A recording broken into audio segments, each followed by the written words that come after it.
This is the East Region men's basketball pre-tournament press conference. We've got number 1 seed Daemen here, head coach Mike McDonald, senior guard Justin Glover, senior forward Justin Hemphill. Coach, just to start us off, want to just start with an opening statement. Tell us a little bit about your team and how you got here. Sure, we're very excited to be able to host the East Region again for the NCAA tournament. We very proud of our guys with the schedule we've played.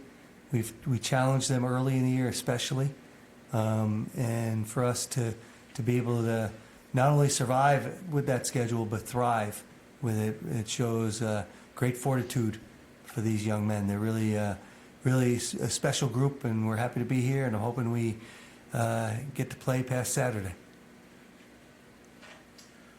For Justin and Justin, both of you guys Buffalo born and raised.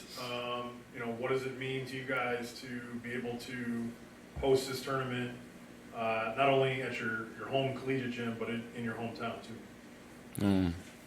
I say it's a great opportunity.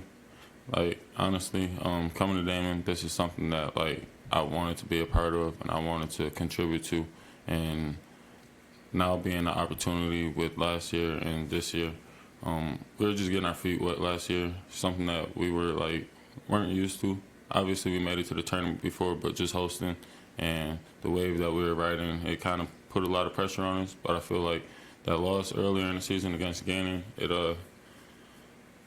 woke us up and gave us a realization of that anybody could beat us, and we're not as hot as we think we are sometimes. So we got to come in the gym and come to every game locked in, and that's what we're looking to do this weekend. Playing at home, it's a great feeling. Not a lot of people get the chance to play at home, especially if you're from the hometown where the team is hosting. So I feel like it's definitely a great opportunity. Just piggybacking off of what him said, that gain and loss really, I feel like it helped us a lot. And we could definitely build off of that loss, and we have. We just got to keep going forward.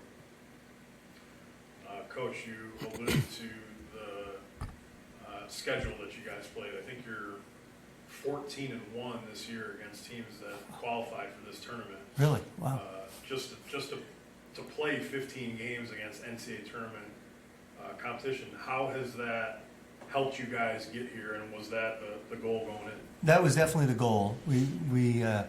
I've told the story that we had our meeting in September, and I told them the goal of the schedule is not to go undefeated like last year. The goal is to make us ready for the postseason and kind of toughen us up. And I guess I was right. We didn't go undefeated. We lost only one. But it was a great mixture of road games against teams like Gannon and Cal PA, and then home games against teams like Fairmont, St. Mike's at Delphi.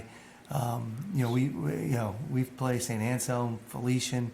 We've played a lot of really good teams and teams that are in this tournament. So it's been I think it's made us realize who we are, and you kind of figure out who you are when you play good teams. And we had to negotiate some and navigate some injuries. And then when you factor in, we had to go play the East Coast Conference, and to be able to run through the East Coast Conference without losing a game for the second straight year is a real testament to these guys. Oh my goodness, I just lost my train of thought. No, you guys obviously have been in this position before. Last year hosting, but it was a little bit of a different situation, being undefeated, number 1 in the country this year, coming in second straight season hosting this East Regional. What is different this time around, having been there, done that now? I would say it's not as new. It's kind of like, okay, we understand what has to be done. I thought last year was a little bit like the media was like everybody was talking about it. It was great. This year is kind of like, oh, you're playing again, and that's okay. That's all right. I mean, because for these guys, they know we're trying to take that next step. We're trying to go further than we did last year. And that's been kind of our goal since the season started. So we want to try and make sure we keep working to take that next step and just stay focused on what we have to do. And what we have to do is play a very good Goldie Beacom team. Justin and Justin, what did you guys learn from last year's experience? And 2 years ago, being at St. Mike's and falling in the semifinals in the region. What have you guys taken away from those experiences that you can bring into this weekend? I would say, like him said earlier, just knowing that we can be beat at any given time, any given day.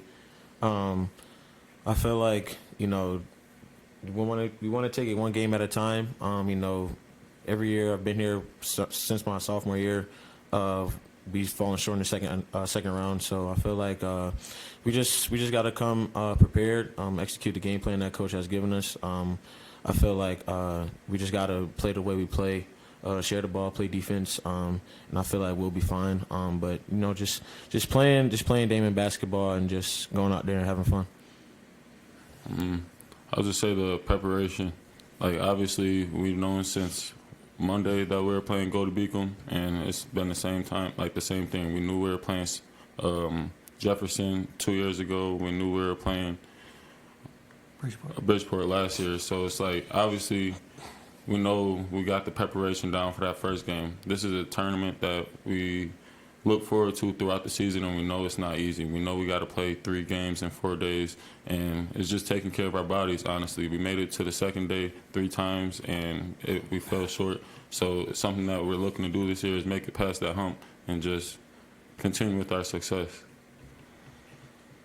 Justin Glover, you just used the phrase, play Daemen basketball. Tell me what that means to you. You know, defending, not being selfish on defense. You know, if somebody gets beat on a drive, then that next guy has to help. Then we just rotate off of that. You know, on offense, sharing the ball, moving the ball, making an extra pass, knocking down shots, rebounding, and things like that. And I feel like communication as well is a big thing as well. That's Daemen basketball, you know, and winning ultimately. So I feel like, you know, just feeding off each other's energy, bringing the energy. I feel like that's Daemen basketball. One more thing to that.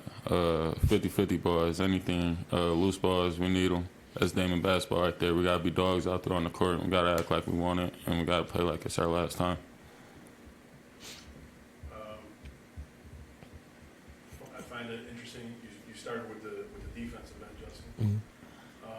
Coach, this is tomorrow's game is the highest scoring team in this regional against the best defensive team, at least statistically, in this regional.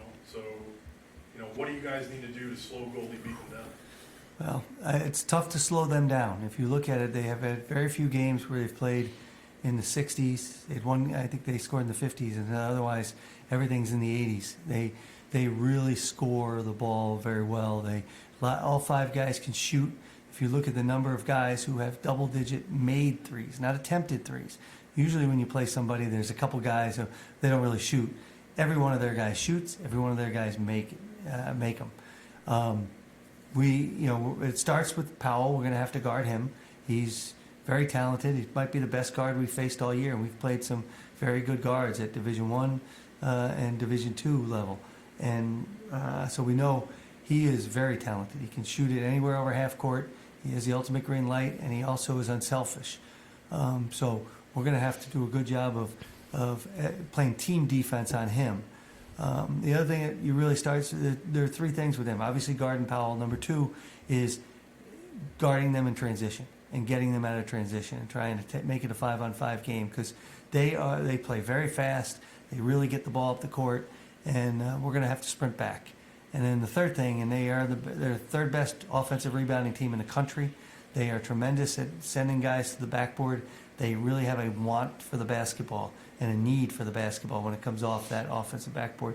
And so we're going to have to match their want and their need and try and get the ball away from them. And if we can do that, then we have a chance of hopefully slowing them down. I have 2 more. This might not be the time for reflection just yet, Coach, but with the 2 guys sitting next to you, I wonder if you might take some time to reflect on this senior class that's responsible for more than 100 wins in the last 4 years. Very special kids. You're going to get me choked up here. They have had different journeys, right? Hemp came in back during COVID, got hurt, right? And then I got re-injured and had to sit and tried to play through stuff. But really, the thing I knew about Justin, that was the COVID year. We had 11 guys right on the team, basically. And he was the second biggest guy to Andrew Cisco, who everybody knows is the all-time leading scorer in New York State, one of the greatest players in Daemen history, if not the greatest. And, I mean, I'm like, I'm sorry, you got to guard him. Like, we have nobody else who can guard him. And the thing, and I remember Cisco telling me, he makes me work every day. He competes every day. And it was like, man, this guy, he's just so competitive. And it was just awesome to see. You know, and everything, every accolade he's gotten, he's deserved. He's worked for and he's earned. Glove came in, and, you know, right away we had an injury. Dylan Fessiero was out, and we kind of put him in the starting lineup.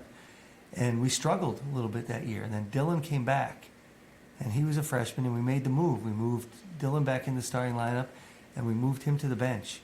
And I remember when it was. You remember what game it was? At Stack, right? At Stack. Oh, yeah. It was like mid-December, and it would have been easy for him to pout. And he came out and played great. And that's why I knew what a special person he is, not just a player. Because a lot of guys as a freshman, hey, I'm starting, I'm good. All right, we're off to a rough start. I think we were 2-6, something like that. And I said, well, we're going to make a change, and we're going to bring you off the bench. And he didn't bat an eye. He didn't complain. He accepted it. He took it. And I remember that first game at Stack. We ended up losing, but he played great. And I'm like, all right, this guy's going to be very special because he has put the team above himself. And it's very unusual for most kids, especially freshmen, to do. So you talk about things that stand out. Competitiveness, right? Unselfishness. And they both have those, they each have those other categories too, or those characteristics. But those two stood out right away about them. There's a long answer for you. Last one's a fun one. We've been asking everybody if they have found their favorite wing spots in town. And you guys being the hosts and the residents have a one-up on everybody in that category. So if any other teams come to you and say, hey, where are we going for wings, where are you sending them? Barbell. I'd probably say Barbell too. Barbell's overrated. Brunners. I would say Brunners, Bob and John's, and I can go that way. We have to be nice to the anchor. We're trying to get their sponsorship back. Almost. Almost. Yeah. Good. So, Next ever yet. no. Eddie Brady's. Eddie Brady's, there you go. And the other thing I leave you with, Mike, is this. What I think is awesome for this area, and it's cool that we all know the Division I tournament is coming into town next weekend, right? The 19th and 21st, right? So to have this tournament lead into it, I think it's a great exhibition of basketball that people are going to see. Basketball fans are going to be able to see great basketball here at the Division II level that they'll see is really good, and that will lead it right up to the Division I tournament down at the arena. So I think for Western New York basketball fans, this is a great time to be in Buffalo.